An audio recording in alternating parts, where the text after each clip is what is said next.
Setiap kali rindukan arwah ibu, aku akan masak menu yang selalu ibu masak zaman aku kanak-kanak dulu.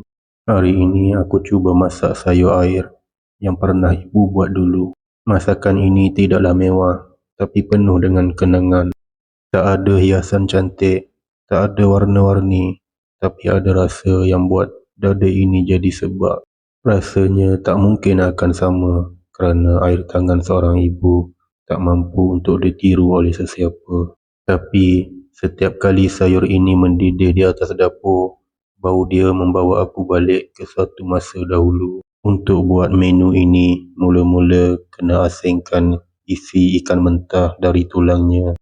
Selepas itu, tumbuk isi ikan tadi sampai lumat. Kemudian tumbuk setengah sudu besar biji lada hitam. Tumbuk lada hitam sekadar pecah, jangan terlalu halus. Kemudian hancurkan 3 ulas bawang putih dengan penuh kasih sayang. Selepas itu, potong seikat daun sawi, jangan potong terlalu halus. Selepas semua bahan-bahan disediakan, panaskan sedikit minyak dan tumis bawang putih sehingga naik bau. Bila dah naik bau, tambahkan air secukupnya. Kacau sekejap dan biarkan ia mendidih.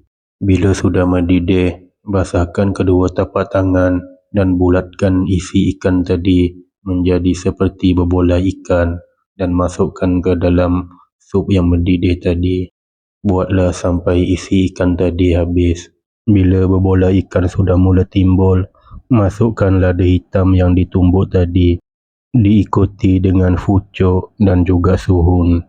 Akhir sekali masukkan sayur sawi dan perasakan dengan garam dan ajinomoto secukup rasa. Maka siaplah sup sayur berbola ikan.